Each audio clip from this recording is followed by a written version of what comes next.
is about to happen now. Now, this is a story that borders on discipline, punishment, and maybe a touch of human rights abuse.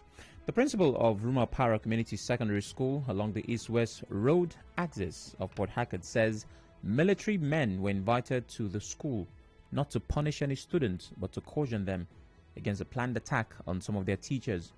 The principal, who spoke to our correspondent, complained of inappropriate behavior of the students during and after school hours and called on parents to ensure they discipline their children properly. Earlier, a student of the school spoke of men in military uniform flogging students at the community secondary school Rumuapara. He said the men told the students to lay down inside the school gutter. The student told our correspondents that men in military uniform were invited by the principal over a confrontation between a teacher and an SS3 student. The boy we church bango. Teacher can't tell us something come out. Teacher tell us something come out. And when the like you explain for teacher now, maybe for then they come out the bango. Teacher can't carry cane flog and from math here arise. We make it converse. Come out from school. Come back again. Come go meet teacher like me. Teacher get money make I buy medicine. I think go meet teacher now. No one here within teacher can't answer. So I don't come back to fight me. You know answer the teacher. Teacher can't carry cane flog again. Flog and for I here. You can't carry before this thing. Before they come out to the fight, then they can't carry them go principal office. So now, then I can't the boy, brother. I can't say they give the boy suspension to enter we were reach. Now, the student described the situation as a human rights abuse. Okay. Now I'm going to tell students like that. Carry a face like that for this guy went please. This is that they violate our human rights now. Certainly they do. Certainly they do. And then they violate our human rights. Now this is not okay. This is not okay. This is not okay. Now me, person like my people listen to human rights. Who be students? They're not supposed to treat us like cow. They're not supposed to treat us like this. But why then go violate our human rights? Why? Waiting they worry them. Anyways, a source who narrated what happened said a teacher was beating up by his students after he had asked the student to remove his hand bracelets. The source said then flogged the students for disobedience. The source said the students later came with some of his friends, tore the teacher's shirt and hit the teacher in the head. The source said the principal refused to call the police but opted to call the parents of the students when the incident happened. It said it was obvious the student was under the influence of drugs. They said the teacher had not been able to leave his house following the cuts on his head. A correspondent reports that the principal had asked the student not to come to school until his exams. Well, the students claim, the one we interviewed, that human rights were abused. So I decided to connect with a human rights lawyer to know whether or not that happened. Mr. Henry Ekine, a human rights lawyer, joins me via phone this morning. Good morning, Mr. Ekine. Yes, good morning, Sam. Thank you for making your time. How are you doing? Oh, we're good. Thank God we're here, and then I appreciate having me live. It's always a pleasure. So before I get to the questions, which I'm sure you already know, what's the legal version of spare the rod? How do you say it in legal terms? Well, laying the foundation on a religious platform, yes, but it's considered with limitation in the eyes of the law. Apparently, even when the law recognizes discipline, the law at the same time will imagine a limitation to extreme maltreatment or in any way a treatment that will not be in the best interest of the child. Okay. Not just about having the child being protected, but that the rights of the child should also be protected to the extent that you would not hide under the cloak of discipline and then treat the child in such a manner that the laws do not allow. Okay. So it means generally that the law will frown at some kind of treatment when placed on the scale that will tilt away from reasonable discipline. Okay. So let's look at that scale. What we know is there was a confrontation between teacher and student. The details, we're getting different stories from different sources. Eventually led to the principal inviting soldiers to, in his words, caution the students. We also know the students were made to lie down. I don't know if it's on green pastures or in the gutter, but there was a lying down. And, well, they were flogged by the soldiers. That's as much as we can confirm. Have any rights been infringed upon with as much detail as we have? If yes, how many of them? Well, the much that I've listened and then fairly followed on that report, yes, there is an aspect of the infringement of the rights of those citizens. I mean citizens because we have to look at them not just as students, even while they are primarily students of a school. They are citizens, and then they are entitled to certain rights, fundamental rights, recognized and protected under our laws, and of course international instruments on human rights. Okay. And again, there has also been what one could see as dereliction of duty, where the military is not expected in any way, in any coloration, to get into that kind of environment for that kind of treatment that was let out to those children. It is not one of the areas of the duties or functions or powers of the military. And of course, even the principal may have gone out of what would have been available for him as instruments for ensuring discipline within the school. So considering all of these, and that's not to also undermine the conduct of the students, the children. So in all, I think I should quicken this point to generally look at it in my view. Number one is, if students or children anywhere are under the care of a guardian, who teachers apparently are, or parents directly, the law places responsibility on such guardians or parents, the duty to ensure that those children are under the best care and protection. And of course, also to provide discipline, which in some extent will require some direction. Now, in a school system or any social association whatsoever, there could be acceptable, I am emphatically, acceptable and reasonable procedures for punishment and discipline.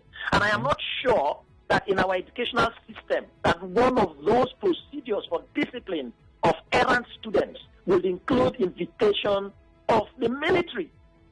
Not even the civil security outfits, which is also not one of those at this level.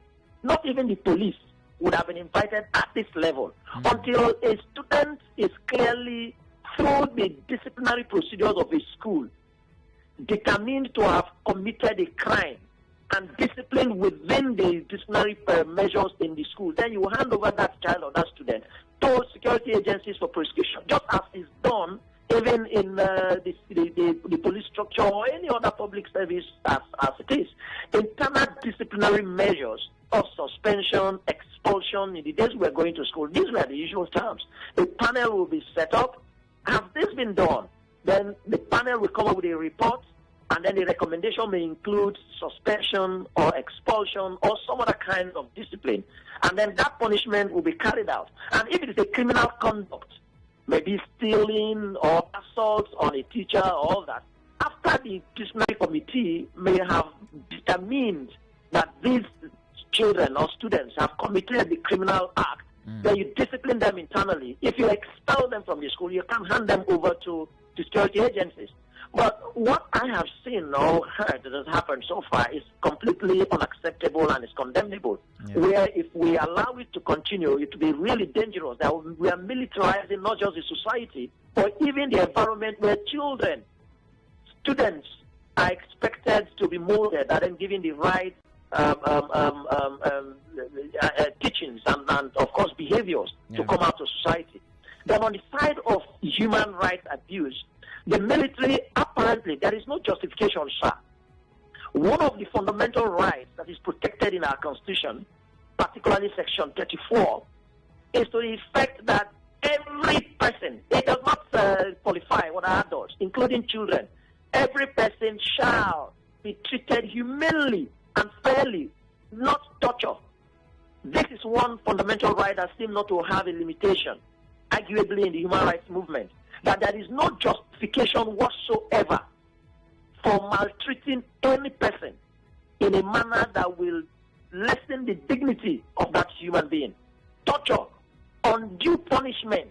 So when we see the pictures of, this is the thing about the military, getting people to lie down, getting people to be flogged, getting people to roll in murky waters. These are examples of torture, examples of degradation of the dignity of that person. And going out of Section 34 of the Constitution, specifically Section 11 of the Child Rights Act, which is very fundamental, including the Child Rights Law of Rivers State, which is a domestication of the Child Rights Act, and by extension, a domestication of the Convention on the Rights of the Child, that no child, just as you have under Section 34, should be treated in such a manner that will undermine the dignity of that child. And I would want to assume that children or students of that school or at that level may even fall below the age of majority, which is 18, meaning that these are children less than 18 by the definition of our laws. Any person under the age of 18 is a child, and the Child Rights Act Section 11 protects also this kind of treatment.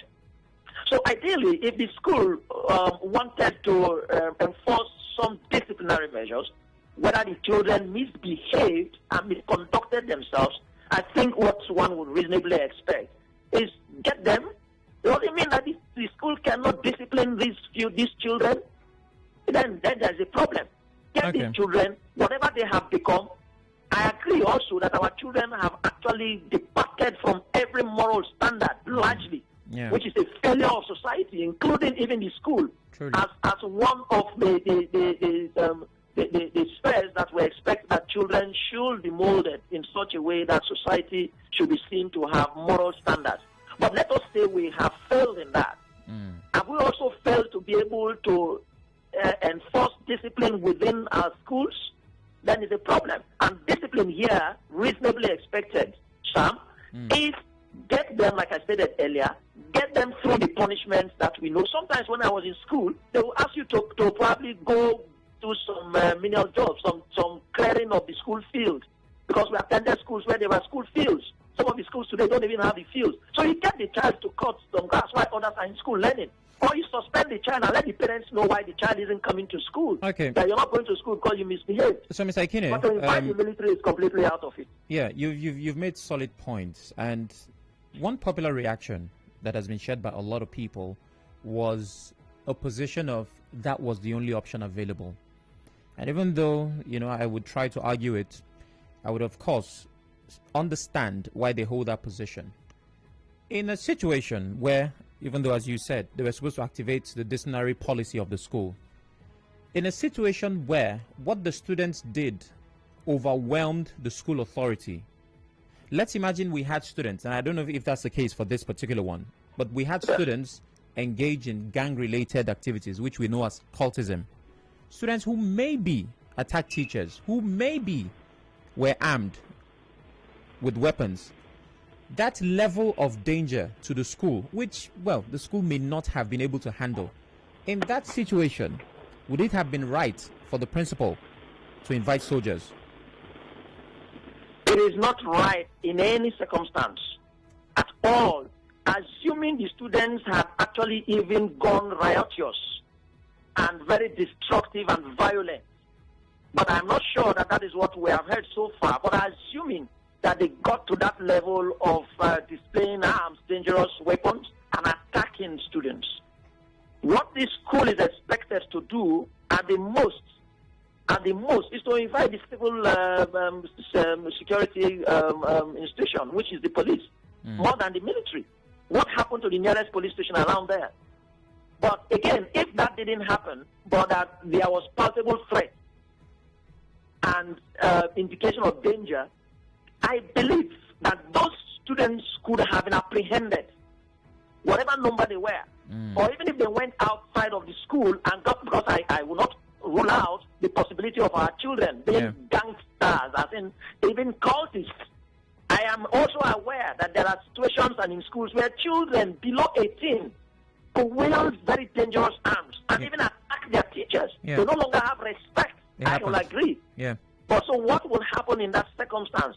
Get them arrested, apprehended, even by citizens. I can tell you that teachers in that school, maybe the men and other teachers, it happened even in our days, sir.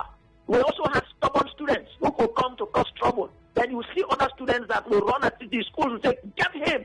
And they will run after that individual and apprehend him. And sometimes they will lie you on the table, and the ones that are bigger than you and stronger than you will hold you, and they will give you the strokes of the cane. If that is not enough of our day today, where our arms are being brandished everywhere, sophisticated arms, even in the hands of children, yes, it can't be like that in those days. But then, get the police, expel this child, get him out of the school, and get the police to arrest him. But inviting the military, I think it's reasonably out of what one would have expected. Okay, if the military even came, and since they were dealing with children and school children, why not then just get these people arrested? Because the military, assuming they were the closest to the school, and then the head teacher just looked around and saw a security agent and probably beckoned on the security agent to at least contain the situation at that time, arrest these children and take them and hand them over to the police. So that's why the school has its own infraction. The military men that got in there have gone out of their line of duty. But if they also wanted to act as security agents, apprehend those students, if they've already got the students, it means that they got the students, but they went beyond what they should have done reasonably by punishing the children and then dehumanizing them and then torturing them. Okay. So let's look at the function of the military. You talked about dereliction of duty earlier, and you just touched on it now. What are the explicit functions of the military? Is to protect the territorial integrity of this country. And that in itself is explanatory. It will have a situation where you will be ensuring that there are no external infiltrations into Nigerian territorial boundaries, and ensuring that there are no incursions of insurgents or situation of war with other countries largely. Then beyond that, situations where there is serious, palpable internal insurgency, then the military can be invited. They cannot even just step in on their own. So even in riotous situations where civil engagements is involved, we reasonably do not expect the military to just intervene. They should be invited, and of course the authority to doing that is in the hands of the president, the commander-in-chief of the armed forces. Now, in very spontaneous situations where there is palpable, reasonable threat to life and violence to a high level, we have the police to come in. And that's why the police, even apart from the regular police that we know, they have their combatant angle of the police. That's the one we generally know as the mobile police. Get this kind of level. So we need to begin to imagine how we enforce our laws, especially by security agencies. So I do not think that it was one of the responsibilities of the police anywhere to get into schools to ensure discipline of students. It's not. All right, it's the Morning Crossfire 92.3 Nigeria Info. Ms. Ekine, we take a break. After that, of course, I have more questions for you, and you get to be a part of the conversation. Don't go anywhere. The Morning Crossfire.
tuned in to 92.3 Nigeria Info. Okay. Now I'm going to tell you students like that. And you carry your face like that for this guy went please. This is that they violate our human rights now. Certainly they do. Certainly they do. And then they violate our human rights. Now this is not okay. This is not okay. Me personally, like my people listen to human rights. Who be students? They're not supposed to treat us like cow. They're not supposed to treat us like this. This is the Morning Crossfire on 92.3 Nigeria Info. Welcome back. Still the Morning Crossfire. They're not supposed to treat us like this. Well, true to the words of the students, Ekine, the human rights lawyer, has confirmed that a couple of rights were violated. You're welcome once again, Mr. Ekine. Yes, thank you. All right. Sam. So to take it from where you dropped it, the Anti-Torture Act and the Child's Right Act, there was clear violation of those two acts. Now, let us look at this practice from the school itself to our society, because I have a lot of people who think that this is either a common practice or even the right one. I'm going to take a couple of those comments and we'll see that reflection. We've had before now certain structures, systems, institutions invite military men to instill discipline in kids. As a matter of fact, I'm sure that there's a mother somewhere who may have called a soldier or a police officer to help flog her child because he was unruly.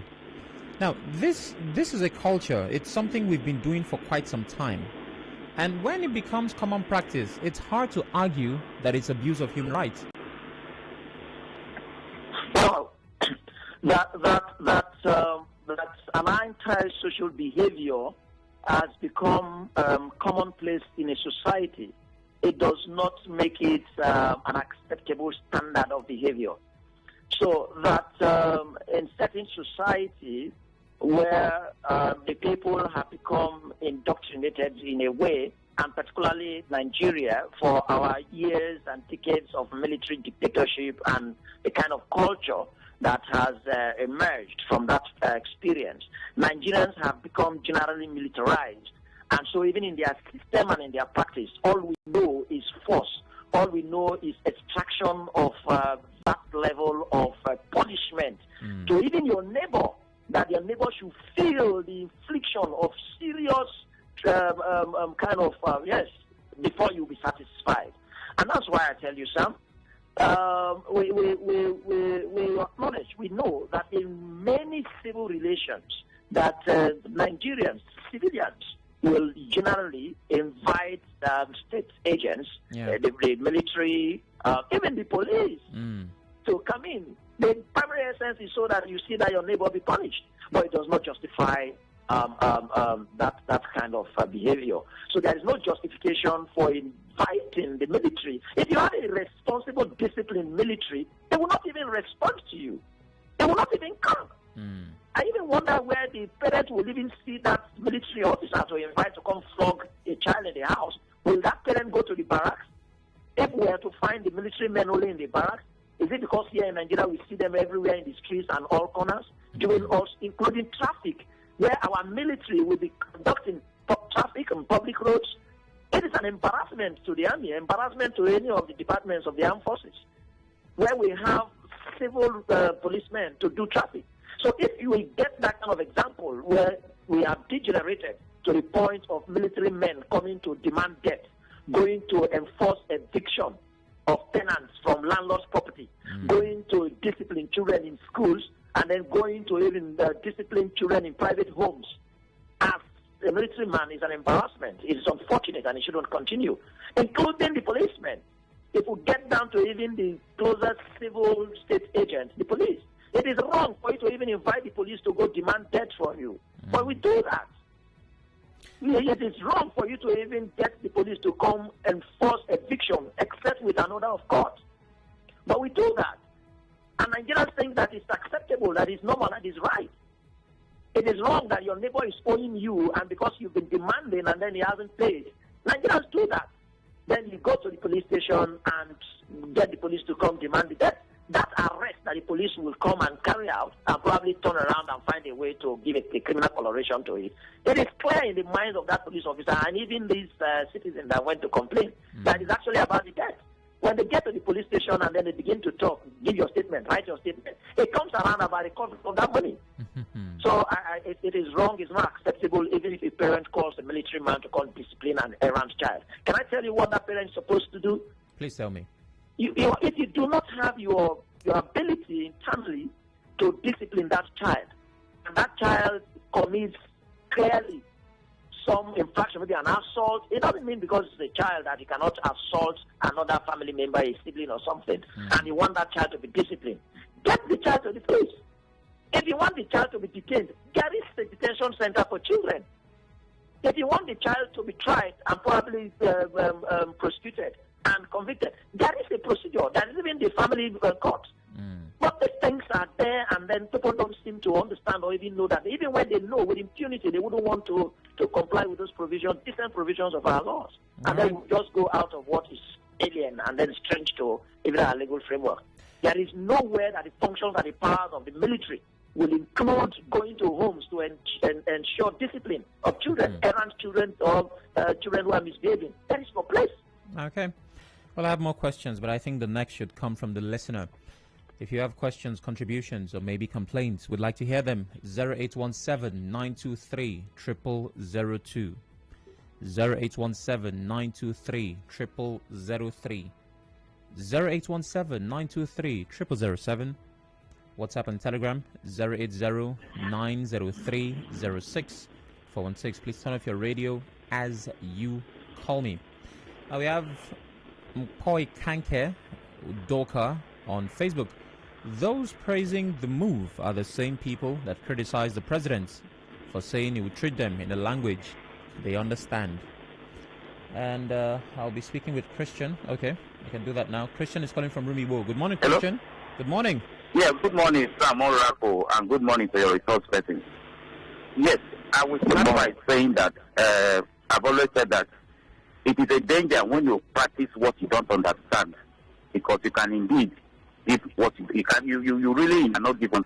I think as a society we are getting it right, in that, particularly in our disciplinary school system, when we had classical punishment in my time. But it was at the point when I was about to leave school that thing was removed.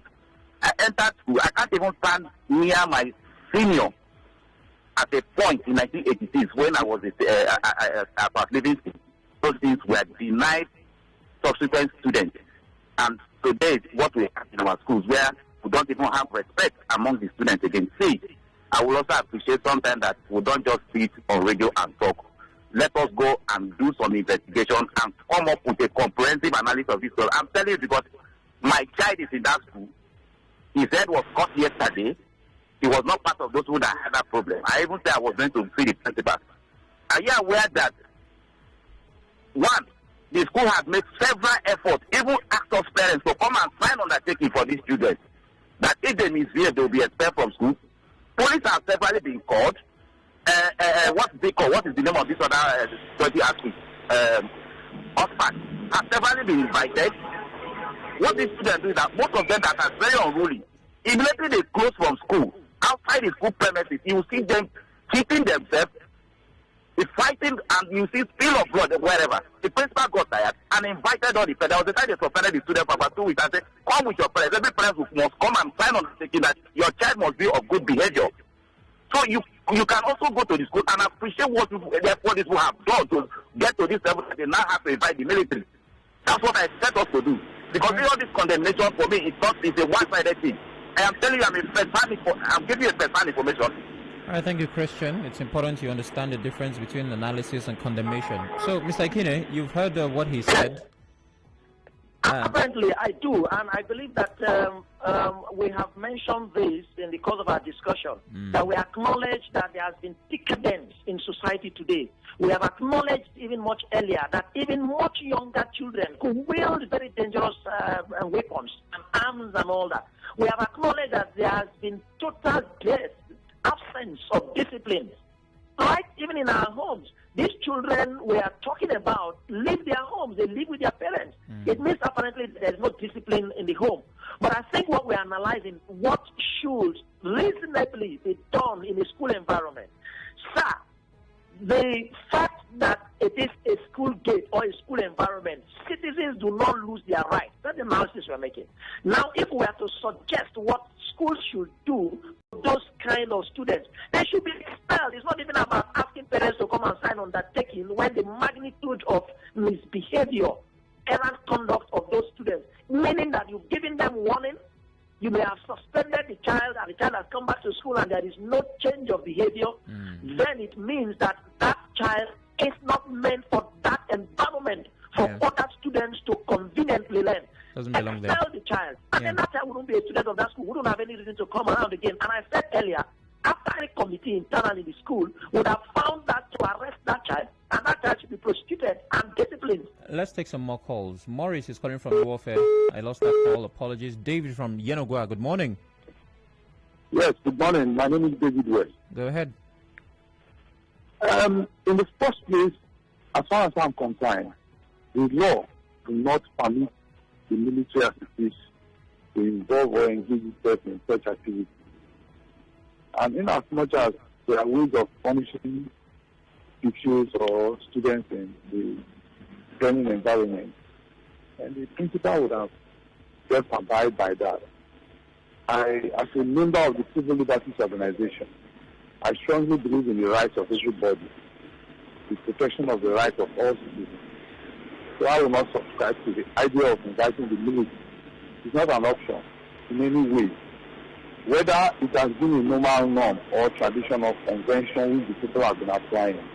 But the mere fact that there is no provision, the law did not say this is what you do, you invite the military. No excuse for that. All right. So what the principal did was not proper. Thank you very much, Good David. morning. OG from Oråcle, good morning. Yeah, good morning, Chinedu. Good morning, Good morning. to your guys too.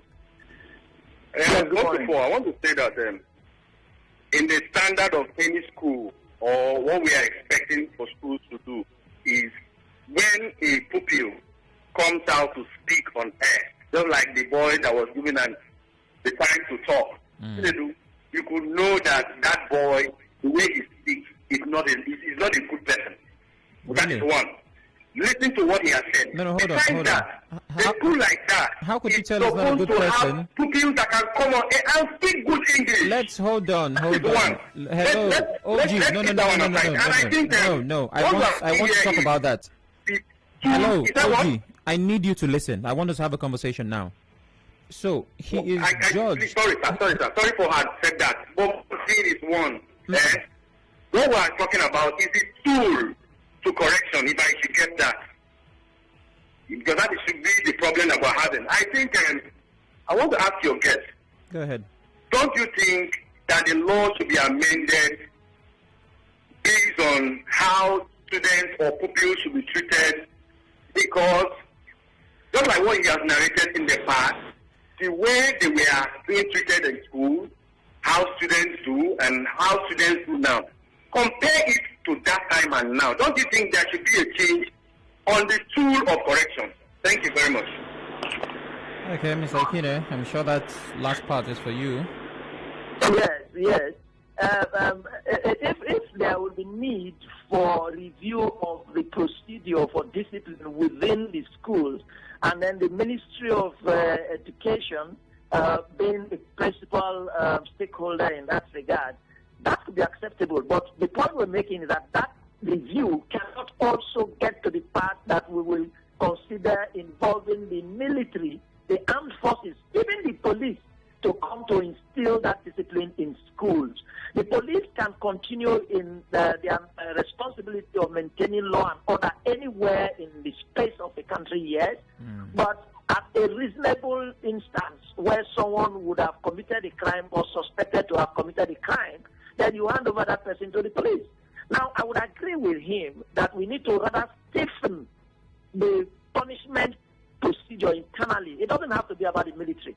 If we have always tolerated calling parents to come and sign undertaking for their apparently errant children, we will probably discard with that. So look, if you do this in the school, perhaps the measure, the level is that if you say a word that is derogatory or insulting to a teacher, that you will be given one portion of 2 meters of the grass to cut. You can stiffen that to say, look, if you display this kind of conduct to a teacher teacher, you outrightly will be suspended. Yes, that is a review. But the review can never go out of the purview of what is reasonable to be the disciplinary measure within the school system. Right. Even when we know that there has been serious threat of insecurity and high level of decadence and misbehavior by our young persons, children, it will not justify the involvement of the armed forces. All right. Remember, the emphasis remains that even if it is in the school, both teachers and other stakeholders in the school system do not lose their rights. That is very fundamental. Yeah. We have Henry from Woji. Hello, Henry. Yeah, sorry, good morning. Morning. Thanks for staying on the phone. Go ahead. Thank you, Mr. Ekine, for being on the studio. Thank you. Sir, please, I actually want to, I'm not really disagreeing totally with you on this issue, but honestly, the way you are really pushing it is actually giving so much courage to these guys that are going contrary to the school rules and regulations. So I was thinking that the law is meant for man and not the man for the law. A situation where the military is invited not to punish according to the principle, but to caution these students. Why would we actually be pushing it this way to let these students understand their fundamental human rights have been violated, when we really know that a lot of these children, I remember when I was in this stage in the late 80s, it wasn't as bad as this, sir. Even some at the time some government arms of military were invited to caution us, maybe the police as at then, in as much as find in the law giving the army such a jurisdiction to go and carry such acts. But the way we are pushing it, I think we are giving more backbone to these guys. I think you should be interested. Thank you very much, sir. So, Mr. Ekine, he expresses a fear. Yes. Let me say that when the military got into that school, if the military only went there and ensured that perhaps there was a threat to the others in that environment, what I mean is, assuming these students were rampaging and this military got there and arrested the situation and took these guys away, I'm not sure that even this issue would have come up on radio for discourse. Assuming they also went there, and even if there wasn't such violent situation, but just got the individuals, and of course they got them. By the story, it meant that when the military went there, they identified the individuals, the errant students, and got them. Yeah. Assuming they took them away, I have said that even citizens, as Nigerians, you can arrest any person committing a crime. So the teachers in that school, if they are more powerful and they can take the step to arrest these individuals, not being probably with firearms that can kill them, then they can arrest them and take them to the police. So we wouldn't have been discussing this if the military did that. So are we going to also justify, even if the students were wrong, that the military can then go to the school and torture people, and then it will happen one day to also teachers? That's the point where it's actually emphasizing. For me, really, it is not in any way condoning or attempting to say that students can be unruly and could misbehave against their students, their teachers and other students. Apparently, we are even emphasizing the fact that such students should be identified and expelled from the schools, and then be handed over to security agencies. I've said so repeatedly. So I do not think that if these military men, I also acknowledge, assuming they were the closest around the area, that was why the principal called them. Yeah. And that's why the principal is saying too, that I didn't tell them to punish the students or torture them or treat them in such a manner that will undermine their dignity. But that come and arrest these students and probably take them away. But that's not what happened. All right. Well, let's look at another issue. We're fast running out of time. The disciplinary policy for most schools has, students being flogged when they are errant. And some people have still come out to say, oh, that's a violation of some rights to a certain degree.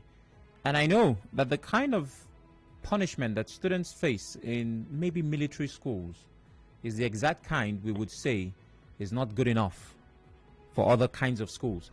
So let's look at the scale of punishment school-wide. Are there places where we actually go beyond where we should? Are there situations where flogging might also qualify as an abuse of right? Are there situations where we might be doing too much with something which we've always had? You see, Sam, just as associations will have the liberty to draw up their constitutions, they also have the liberty, and that I mean including institutions as in schools, the liberty to draw up their disciplinary procedures and punishment. They are not the same across board. So if a school of a military nature has certain degree of punishment, now when parents are taking their children to schools, I think we should get to that point, that schools should begin to even also give to parents the school manual to say this is our school manual, and it will have in it providing behavior and abhorred behaviors and method or procedure for punishment and even discipline. Now, when we have that, as you are accepting your child to enroll in that school, meaning you are accepting to that disciplinary procedure, that is one way. Then, about the degree of punishment, sir. Now, even outside the school system, can I tell you one thing? There's a difference between retaliation and self-defense. Not intending to be really legal here. Now, if somebody does a thing that actually provoke you, because provocation generally would have been a defense, that will actually provoke you, but the person simply said, well, permit me, it is not allowed to use certain terms on radio. Okay, let's say the person uses that this is by word, and you are so enraged that you are angry. Then you turn around and you pick up an axe and you smash on the head of that person that abused you. Then you say it provoked you, and that's so you want to retaliate. Or that a child misbehaved in school, and rather than this conventional disciplinary procedures we have recounted the world over, maybe you ask him to kneel down, depending on the magnitude of the offense, or you expel the student, maybe the extreme, or you suspend the student for some time to go and take some disciplinary caution of advice at home, or whatever. But in this case, maybe the child behaves in a way that you can flog, but you turn around and you take a club because the school teacher and hit his head and you broke his head. It's not discipline, it's not punishment. It's not at all. Or that you need to flog a child, then you go flogging everywhere and you get the child blind. Then you say there is discipline and you are a teacher. It is not acceptable. There will be a cause of action against you because you have to be reasonable. The measure of the punishment has to be reasonable to the magnitude of the offense. It is general standard and it is fair and just to everybody. So the system has to be regulated by some standard. It's fair to the rest of the people who want to behave themselves. But at the same time, you know that there are deviants in society, anti-social behaviors. The measure for disciplining them should also take cognizance of their right to life. So would you say you want to discipline the child and kill the child? It's not acceptable. I know that some people would think that, oh, so are you condoning misbehavior in school? No, but there has to be a reasonable measure in everything. All right. So finally, Mr. Ekine, what do we do? How do we move forward? What's the way from here? I think moving forward is that society has a very big role to play. The families, indeed. Let's leave the head teacher or the principal. What would have happened in the families of these individuals? I have children as I speak here. I know how I discipline my children in school. I know what I mean in the home, and I know what I tell them not to do. I know they could go out of society and get influenced by some peer association, yes, but I think we have so much to do in our homes. We have lost it. Again, the school itself, schools, I cannot tell you one thing, because we're putting on the children now. Do you know that the schools have also lost discipline, proper discipline on children? Some of these schools we are talking about, children are cultists. Some of their cult leaders are some teachers in some schools, especially at the higher level, in secondary school and universities. There are lecturers who apparently indeed are cult members because they were cultists while they were in school and they have graduated. Probably nothing happened to them. They didn't die, and they are lecturers today. They work together with the students who are now around and they are cultists. So even the school system, we have to look into it. The Ministry of Education and the government, we have to look into the issue of discipline in our school system. And that's why we worry about governance. There has to be talk and workshop every time. Are we doing that in our society on addressing these issues? So I think moving forward, we have to take responsibility of every misbehavior. Parents, schools, churches, and of course, even elderly ones in society. And then our children indeed need to be disciplined where they have gone outside of the laws. Expel students that are disturbing the school, hand it over to the police, and let them be treated like every other suspected criminal. All right. Thank you very much, Mr. Ekine, for your time. We truly appreciate it. Have a lovely day, sir. I appreciate it for having us. Okay. Well, there you have it. It's wrong. It was wrong yesterday. And if it happens tomorrow, which I'm hoping it doesn't, it will still be wrong. It's a shame the principal is wasting time in expelling the students. Shame on the principal and shame on the military. This is an anonymous, from an anonymous source on WhatsApp. Good morning, Mr. Ekine. I agree that in principle, calling the military was wrong. I also understand that the school called in the military. If you know the detail of arms and drugs discovered in school bags of students, you would know that unarmed teachers are most incapable of handling a bandwagon student violent action. And the other issue we have is that principals are reluctant to expel students. Yes, that part. It seems expulsion is the last option, and even when they get there to the very bottom, they pretend it's not there. And so we must all play our part in ensuring that stories like this do not happen. But hey, this conversation continues. There's a feeling of desperation. It really does seem like schools have lost control to instill discipline. That's why we have these situations. Parents attack teachers, students attack teachers, schools doing it the wrong way. Well, to get what needs to be corrected, the conversation continues on Hello Port Harcourt with Jude, so you get to understand how things should play out. But before then, it's important you also understand that you can connect with us at Nigeria Info PH on all platforms, and with me at Sparkling Oracle on all platforms. I'll see you tomorrow morning for the Saturday morning show. Stay safe. The Morning Crossfire.